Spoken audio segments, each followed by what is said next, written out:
For the latest in strategic affairs, subscribe to our YouTube channel. Click the bell icon for updates. Welcome to the Gist on Strat News Global. I'm Surya Gandadharan.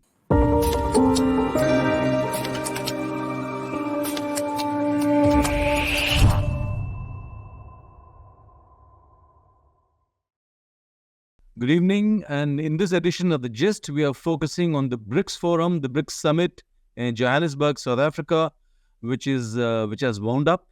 The bilaterals are on, and we'll have more on that later. Right now, we're going to look at some of the major takeaways from the BRICS Summit, and I have with me Zorawar Daulet Singh. He is an author, a foreign policy analyst. He's also an adjunct scholar with the Institute of Chinese Studies in Delhi. Zorawar, glad to have you. Thanks, Surya. Thanks for joining. Zorawar, a lot of talk about expansion, new members joining from January. What's your view on, is that one of the big takeaways from this summit? Yeah, absolutely. I mean, BRICS for the last 10 years has really been dominated by these four, and then South Africa came in 2011, major economies, rising powers. But I think they'd reached sort of a saturation point. If you want to evolve, reform, transform, change, depending on where you're sitting in these capitals, this global order, global governance, institutions, norms, you need more actors to join you. Not just for moral support, but also you need a critical mass of GDP, of markets, and of course, of the ability to alter the financial balance. So I think these particular members that have now been accepted into the grouping, many of them are, of course, major commodity producers, exporters.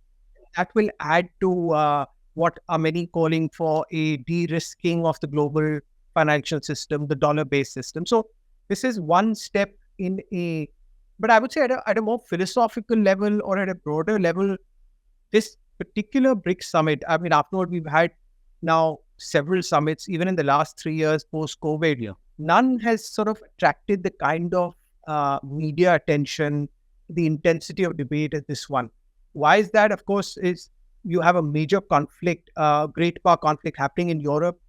The ripple effects of that are now affecting the whole world at the economic level. So even if you are not a participant in the Ukraine war, you are facing the consequences of the Western reaction to that war, the sort of an undiscriminated use of sanctions, of a weaponization of public goods. So I think BRICS finds itself at a juncture where it needs to step up to the challenges of this particular moment. And I think this summit was about that. Mm-hmm. I'd like to come to that, to the last point you made a little later. There have been reports that India has not been too happy with the idea of expanding the membership. What's your view on this? So there's been a view that, firstly, I think it comes from the premise that the BRICS is somehow or will become a China-led grouping. I think that's a completely false and an inaccurate interpretation of this multilateral organization. If you look at the charter and if you look at how this organization operates, how decision-making operates, it's the very opposite of the Bretton Woods institutions, for example, where you have a single superpower or hegemon and it has these sort of client states around it that are rubber stamps. That's obviously not the case, right? You have Russia, you have India, you're going to have now major other regional states with proud national identity civilizations. Let's put it this way. India has veto power on the future of BRICS. So this expansion has happened very much with India in the loop. India has shaped the criteria. And also, if you look at the members specifically who've been included, Saudi Arabia, Iran, Egypt, UAE, these are, after all, what the MEA classifies as strategic partners. So yeah. I see absolutely, if anything, they are in India's extended neighborhood more than China's extended neighborhood. So this is truly a win-win outcome. Of course, the Chinese are also benefiting by expanding their global presence in a framework that their rising power status is not being challenged. But so are we gaining, right? So this is one of those where you are collaborating with your competitor, which is a fellow rising power, but you're doing it for a higher purpose. You're you're aiming to transform the unipolar world, which is now faded away, into something that has space for India as well. Because the alternative is a fragmented multipolarity where you might get squeezed out even further. So this is the best shot that India has to safeguard a world order where its interests are reflected. And its power and decision making is also part of those networks. So the new guys who are joining BRICS, is this more about the leverage against the West, kind of reaction to the weaponization of everything that the West has indulged in all these years? So there's certainly a revulsion or now a very, very serious anxiety with many states who have been active participants in globalization. So the bargain really was in the last 20, 30 years after the Cold War ended, you plug into the globalization model and you have an opportunity for growth, development, prosperity. Of course, if you have your domestic setting in place, political stability, competent policymakers. I think what's happened in the last 10 years, 5 years particularly, is as the collective West senses that its relative power in the global landscape is diminishing, it is beginning to misuse the instruments, not national instruments. These are multilateral public goods that it created to expand globalization. So it's actually a moral hazard problem. It is overreached. And that, absolutely, and that overreaching is now bringing the global south to look for where are the alternatives. So it's not like BRICS is leading the charge. It is like they are coming to knocking on BRICS' door to say that give us an alternative. And that alternative is not a challenger to globalization. After all, the basic concepts of globalization are what BRICS espouses anyway.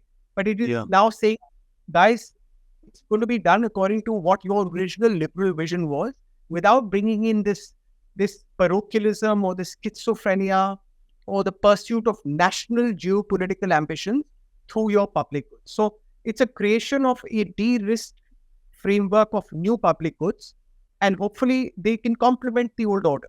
It doesn't have to be in opposition to it. Mm-hmm. There is no word on the de-dollarization plan. It's kind of been put off, or perhaps. So, at a very practical level, de-dollarization has already begun, right? It's been happening through the exchange of commodities, industrial goods, services through non-dollar payment mechanisms, right? So rupees being used, the yuan is being used, the ruble is being used, the dirham is being used. So you are having non-dollar local currencies playing a part in the basket of how trade is being exchanged. I think what people had sort of put this kind of a false straw man that unless you have a common BRICS currency, it's all a failure, right? So this is a much more incremental approach. You can't have a common BRICS currency because these are, after all, they're not like the European Union, right? Where they're going to give up their sovereignty for someone sitting in Brussels who then reports to Washington. These are proud national civilizations. They are going to control their central banks, who report to the sovereign parliament.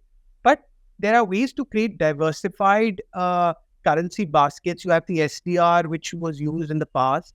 We will find a way which is more pragmatic and consistent with sovereignty. But I think if you ask anybody the question in the Global South or any of the BRICS members, are you willing to put all your eggs in the dollar basket? I don't think even the most the most exuberant or enthusiastic supporter of the Washington consensus will not go for that, right? They have to hedge their bets.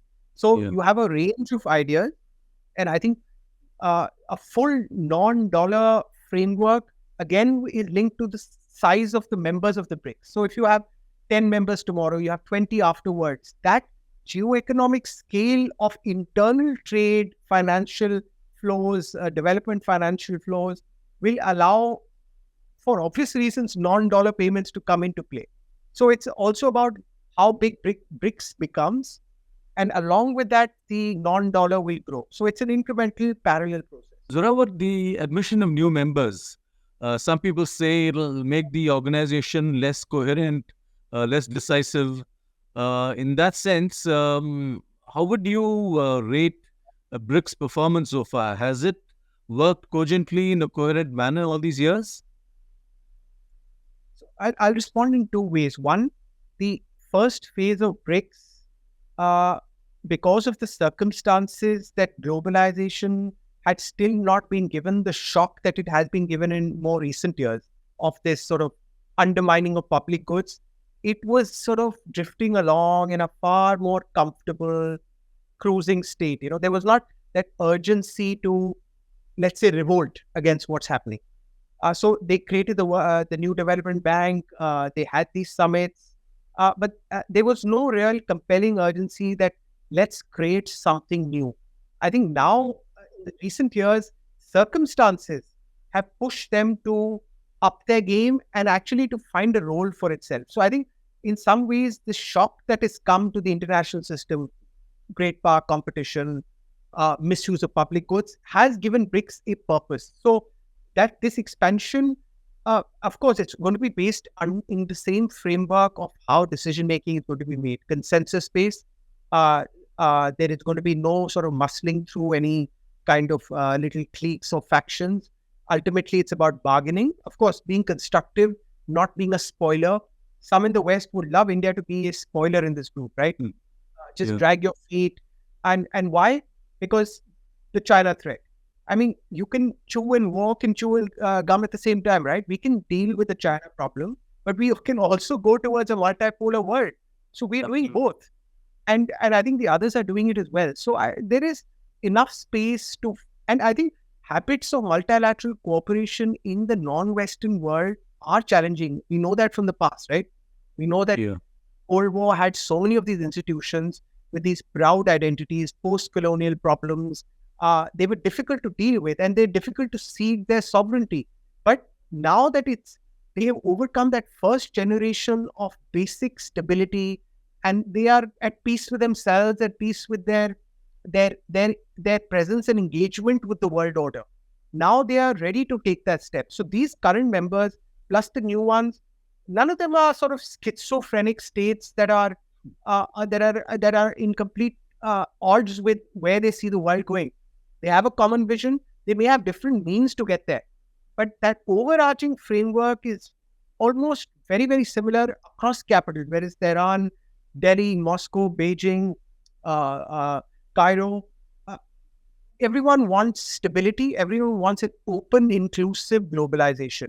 And nobody's going to say no to new public goods. The question is, can the policymakers internally find the creativity and the will to get their bureaucracies to now start putting on their thinking hats, thinking out of the box, and move the red tape and start looking like ironically the visionaries who created the Bretton Woods for the West, right? In the 1940s, who had ambitious policymakers in the West that looked at a world that was completely destroyed by the Second World War, and they built it up in a generation. But that was for their selfish purposes. We have even a bigger challenge, but I think the basic principle of rising above your own domestic national prosperity goals and looking at the system, because that system is what is giving you the enabling environment for your domestic advancement. So it's all interlinked. There is a plan for a space program involving the new BRICS members. And as you're aware, the UAE has an ambitious program of its own. I expect even the Saudis do. And we are also members of the Artemis Accords. You see some kind of a playoff here? Space, of course, there are many dual-use aspects to space. But I think on this case, we are the backdrop of the moon mission. What a tremendous achievement, right, by the Indian scientific community. Yeah. On a legacy of investment in innovation and technology for generations. So I think this is something where these new members that come in can certainly benefit from India's advantages in these critical high technologies. So there's plenty of room to collaborate with them, share your expertise, help them launch satellites into space for development purposes. And of course, you have your links with NASA, Roscosmos and others, because they're, after all, bigger space powers out there.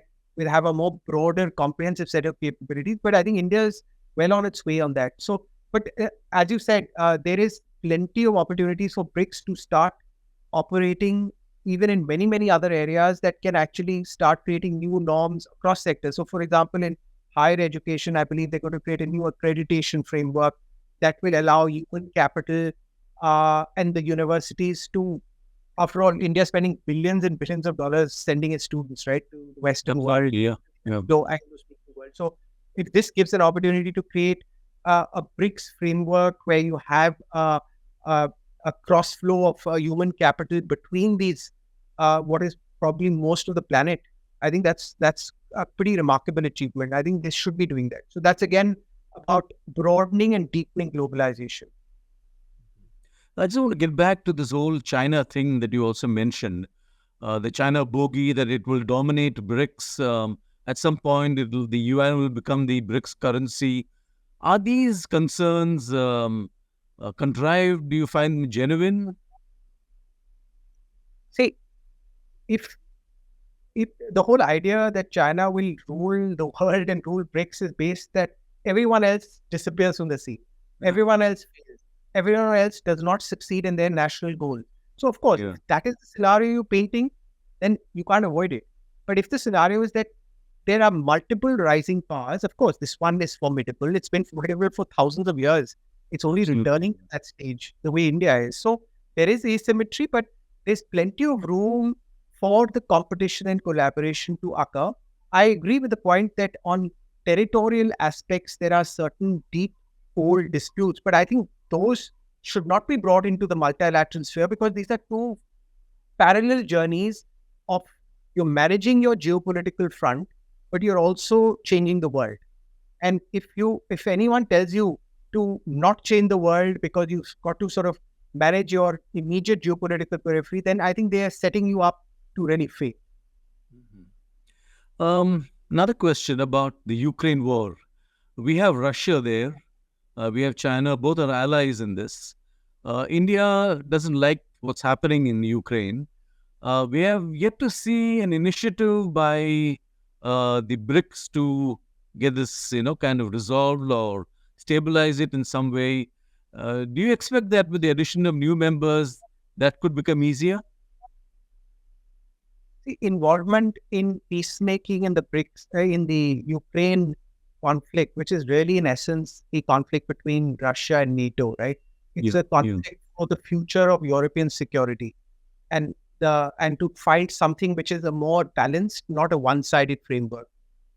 I think most Indians do accept the idea that NATO's relentless expansion is a very key driver of what has happened, whether it needed to happen in this way or not. So I don't know if outside players can really do much other than to persuade not Kyiv, but their bosses in Washington and London who are really driving the regime to try and find some common ground with what is a formidable great power, military power in the Eurasian theater, which is Russia. There is no way you can isolate it. There's no way you can contain it. You've got to come to terms with it. Now, what are the peace terms? What is the new front line? What is the European security architecture? Needs a comprehensive dialogue with all European states. And Washington is very much part of Europe, modern Europe today. And Russia has always been a part of European security for the last 300 years. So if outsiders have anything to say, they should be urging these parties to come to terms with their own histories and certain facts on the ground. I think that's the most that India can do and BRICS can do. Are you surprised that Pakistan was not brought into this grouping? Because, there is so much of that buzz going around. Yeah, I think other than, of course, the bilateral and obvious problems that we know from the past is, I don't think the Pakistani regime or the Pakistani economy is any state to really be a participant in shaping global governance, right? And they may very well benefit from the changes that BRICS brings to bear at the global level. They might find new access to development finance. They might find new ways to diversify their economies. But ultimately, their problems are domestic problems of identity, of a military regime. And I don't think they bringing. I think the whole criteria for BRICS members are civilizations that are independent, proud nationalisms that are not handmaidens of any other great power, right? You can't have client states or securitized states or frontline states in this grouping, because then you are inviting the Cold War into the group. And I think it's one thing is clear. If you look at all these members, the BRICS plus the new ones, I don't think any of them are participants in what is happening at a geopolitical level between other actors. They are trying to stay away from it. They're trying to insulate themselves. And in some cases, they've made attempts to soften those big differences. So no actor who is party to the Cold War mentality should be a part of BRICS. India, I understand, was trying to shape the criteria to keep out countries that were under sanctions, under some kind of international regime. I mean, what's your sense of this? Iran got in anyway. Yes. And I think maybe there was a conservative view in the establishment that was perhaps saying, let normal states that are outside this web of what are frankly unlawful non-UN sanctions, right? So I think in that sense we should be pleased that conservative view did not prevail, because after all, the fact that the government of India has endorsed this new expansion means that they've taken a rather sensible, pragmatic, far-sighted view that the only way to help states come into the open, socialize them into the international community, is to take out these sort of parochial sort of moves that were done. Because after all, we were victims of the same kind of sanctions, right? Absolutely, yeah. 30 years, yes. I see no basis to endorse it in any way whatsoever. Maybe there was pressure from the West, but I think I'm glad that that states that want to break out into the global economy, and frankly, even from a selfish geopolitical standpoint, you look at the international North-South corridor. Don't we want Iran to be into the tent where we can create these new connectivities right up to the Eurasian heartland? I mean, from every point of view, it's a positive outcome. Great. Zorawar, we are completely at the end of our time. A great conversation, a lot of insight there. Thank you very much. Thank you so much, Surya. Thanks for having us. And for those of you who joined us on this conversation, do subscribe to our YouTube channel, follow us on social media and Twitter. Thank you very much. Good night.